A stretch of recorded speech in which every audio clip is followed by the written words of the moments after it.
ঋণাত্মক সংখ্যার লগ কেন হয় না জানো? চলো আজকে বিষয়টা তোমাকে শিখাই। ইউজুয়ালি লগ জিনিসটা কি বোঝায়? ধরো লগ 2 ভিত্তিক 8 যদি আমি লিখি, এটা তোমাকে কি বলতেছে? এটা বুঝাইতেছে যে এই যে ভিত্তিটা আমরা বলতেছি এটার পাওয়ার কত হইলে এই আর্গুমেন্ট 8 পাবা।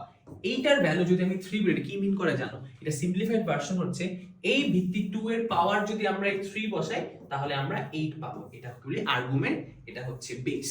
ঠিক আছে, এখন কথা হচ্ছে ঋণাত্মক সংখ্যার ক্ষেত্রে এই জিনিসটা কাটতেছে না কেন, সেটা আমি তোমাকে দেখাই। সেম জিনিসটা খেয়াল করো, আমি যদি এটা লিখতাম log 2 আর এখানে লিখতাম -8, তাহলে আমি এটার ভ্যালু কিভাবে বের করতাম?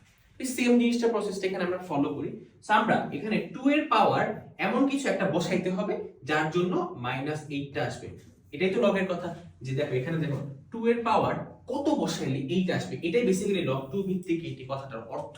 এখন এখানে যদি -8 থাকে তো সেম জিনিসটা এখানে অ্যাপ্লিকেবল হচ্ছে না, যে 2 এর পাওয়ার কত বসালে -8 পাবা। এখন চিন্তা করো, কোনো কিছুর পাওয়ার কিছু একটা বসায় তুমি কি ঋণাত্মক সংখ্যা পাইতে পারবা? এটা একটা এক্সাম্পল দেখাই তোমাকে। ধরো আমি যদি লিখি 2 টু দি পাওয়ার 2, এটার ভ্যালু হচ্ছে 4। এখন তুমি বলো ভাইয়া 2 এর পাওয়ার যদি -2 দেন তাহলে মনে হয় একটা মাইনাস সংখ্যা আসবে, বাট না, এটা হয় না। 2 এর পাওয়ার -2 দেওয়ার অর্থ হচ্ছে 1/2 স্কয়ার, দ্যাট মিন্স 1/4। তার মানে কোনো কিছুর পাওয়ার যদি নেগেটিভ দেয় তাহলে কিন্তু এটা নেগেটিভ সংখ্যা আসে না, সেটা একের চাইতে ছোট সংখ্যা আসে। সিমিলারলি এখানে আমি 2 এর এমন কোনো পাওয়ার বসাইতে পারবো না যার জন্য -8 পাবো। তার মানে এই জিনিসটা আসলে লেখা যাবে না। কেন? কারণ ঋণাত্মক সংখ্যার লগারিদম এক্সিস্ট করে না।